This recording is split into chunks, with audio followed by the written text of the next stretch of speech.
My name is Karen. I guess my story started down spiraling in 2018. I was a licensed foster home for my niece that I raised from the time she was born until she was 10 years old. Three biological children. My two adult children weren't in the home at the time. They're currently 28 and 25. And then there was my son, who just was 6 years old. And there was abuse happening in the home with my son's father due to being a drug addict. 10 years of no prior abuse, but then became addicted, demanding money, stuff like that. So he became abusive, and I wasn't sure how to take that because it was such a shock to me. I mentally deteriorated trying to keep it a secret, keep the drugs a secret because I was also using. But I wasn't addicted. I went to work every day. I took care. I knew somebody had to steer the ship. It was him going down, but I was maintaining. As I later learned, my vice is actually my kids. I have a dependency on my children. So as long as I have my children, I'm able to, that comes first. But when he went down, he took us all down. CAS got involved. My children started speaking about the fighting. I guess they interviewed my kids. My son said, I was afraid my father's going to kill my mother. I had no idea that was a 6-year-old's perspective at the time. So it was a little bit of a shock. They got involved, closed me down as a foster home, took my niece, who I raised, and weren't happy with me because they found out for 10 years I was lying about having my son's father living with us. He had a prior criminal record in the States, and it wasn't resolved. Therefore, he wouldn't be approved. And for 10 years, I lied. They were coming in on me wanting my son. I passed my drug screens. Like I said, I wasn't addicted. I did use. But if somebody has a drink, it doesn't make them an alcoholic. So I in my whole being, can stress I was not an addict. I was not addicted. At that time, I passed my drug screens, got my son right back, but I did lose my niece. So I admitted myself in the mental health hospital for the first time in my life. They did know I already struggled with mental health. I did my whole life. I later learned it's been since childhood. I just didn't know it until my 30s. I go to the hospital thinking I'm doing the right thing. When it's time to leave, against a doctor's order that I was fine with no concerns to return home with my son, they went against my rights and they took my son. I found out once I got a lawyer that it was against my rights because they went against the psychiatrist. And the funny thing is, as a social worker with experience as a child and youth worker and as a professional caregiver, I know this. I didn't understand what happened to me at that time. Later, I learned from a crisis worker that if you go into shock that severely, you forget. You forget everything you know. That's what happened. I went into shock. They served me papers.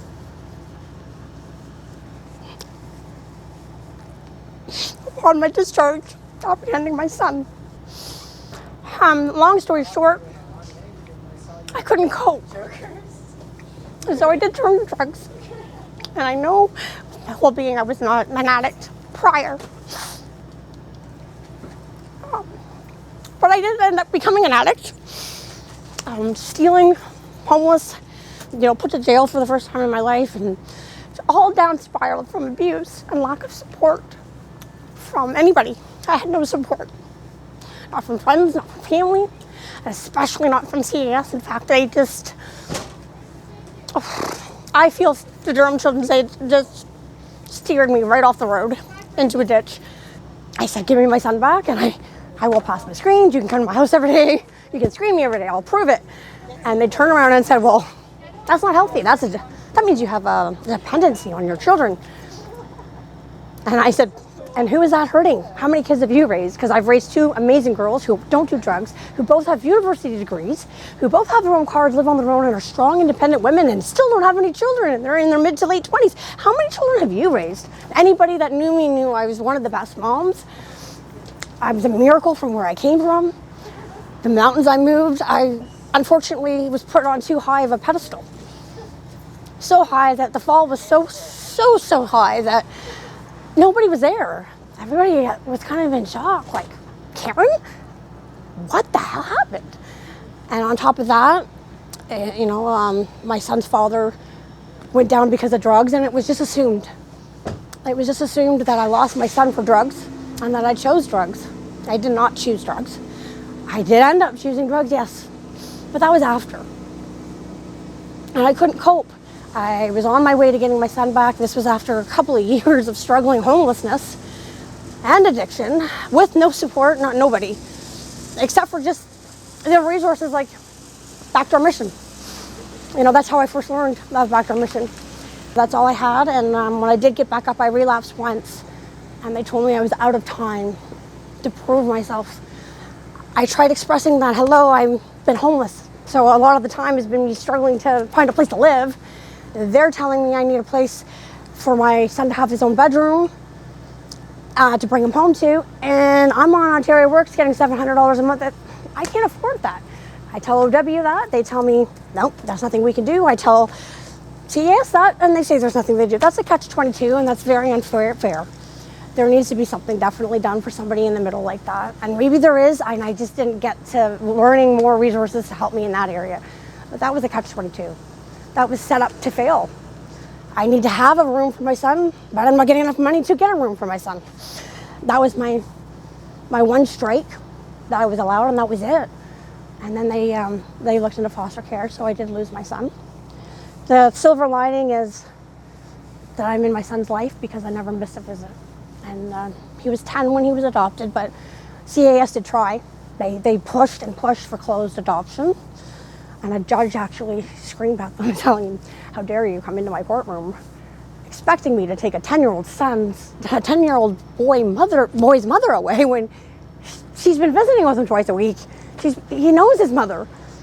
And so she did grant open adoption, which means I see him 4 to 5 times a year. I get emails, pictures, phone calls, and the family is wonderful.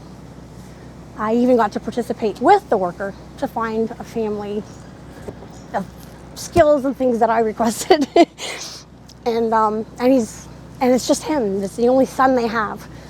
And he talked so highly of his mother that upon meeting them for the first visit, they said, she gave me the mom title. She let me keep mom. She has no other children. That says something about how I raised my son, because she said that she only wanted what's best for him, and she knows that I am what's best for him, because all he did was talk about his mom. So I did fail. I agree, I admit, like I said, but this would not have happened if it wasn't done against my rights. I had an apartment a couple of times, but wasn't able to maintain with my severe depression and addiction. I did go to rehab and did well. But I've been, most importantly, that's held me back was from the beginning, the first person I met as a drug addict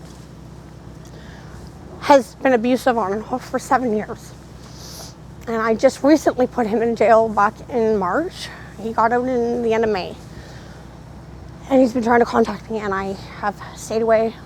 I'm never going back. I finally had him in jail after 6 years of abuse, which was really hard to recover from homelessness and addiction when you're being beat up. And, this year was the final draw. I was scared for my life. I called the police, and he's out of the picture. So I'm now getting back up.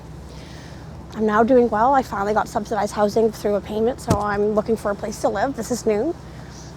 So homelessness isn't going to be an issue much longer, hopefully. And I'm doing better. I'm doing better with drugs. I'm doing better with acceptance. But it's still really a kick in the teeth because my son's father was involved in the drugs and got addicted. I've never, ever had a chance to really tell my story and my side. But it wasn't the reason that I lost my boy. And I believe he believes that. I believe his family believes that. And I've never had the opportunity to bring that up. And I can't wait for the day that I can clarify that. Because that's a hard thing to carry. And I used to work with children in a CAS group home, and then losing my child to CAS, and then being looked at as a drug addict and homeless. And I say, oh no, I didn't lose my kid to drugs. Yeah, right. Sure. It's always CAS. but I wasn't an addict. When I lost my son, there was no grounds to take my son from a perfectly good home where he was never spanked. It just wasn't a perfect home at the end when I was being abused because I mentally deteriorated, couldn't get out of bed, and wasn't okay for that time frame, you know. And I have to pay for that now for like the rest of my life. But like I said, the only thing that keeps me going is that silver lining that I was able to get, because you don't see any homeless addicts being able to still see their kid and talk to their kid, and that doesn't happen, and I'm grateful for that. And so I have to hold on to the positive. Actually, I have no choice but to look at it that way because it's the only way to survive. I can't let myself have a pity party and keep staying stuck, because I stayed stuck for 5 years, and it was rehab that made me unstuck. Because underneath the addiction, I got to do a lot of mental health and, you know, acceptance and the core reasons of why I was using. So for that reason, I've learned to accept and perspective and hold on to the positivity. And I really hope that this story can make a difference somewhere, somehow, to somebody. So in January, when they took my niece, they had to close me down, and I'm not, like, they're her guardian. But I got my son back in 2 days because I wasn't an addict then. I had no future prediction of ever being one. My kids were, based on my trauma and my childhood, they became my vice. And I'm sure, yeah, they were right, that it's not healthy. But for who? Not for them, you know. So, and they knew I suffered from my mental health for the whole 10 years that I was a foster home. They met with me every single month for 10 years. They knew my medication, they knew my mental health, they knew my diagnosis, they met with my psychiatrist, they knew everything. So then to turn around and take my son against my rights using mental health, which, you know, we all thought in today's day came a long way with the stigma. And they turned around and used it against me because I did the right thing and sought treatment when I knew I couldn't cope anymore. And this psychiatrist said, this is situational. Her mental health is situational. She's suffering from loss, grief, loss of the daughter that she raised, abuse, and now he's gone. Like, you know, there's a lot of things she's suffering from situationally, and she's fine to go home and take care of her son. And I have the paperwork that says, although the psychiatrist says, I disagree. And I feel Karen's mental health is, how they put it, chronic by nature. It's absolutely ridiculous that a CAS worker can have that much power because they disagreed. And they destroyed my life, my dreams, everything. All because of it. Like I said, I know I failed, but through the circumstances, I had nothing else to turn to. So that's all I want to share, I guess, right now.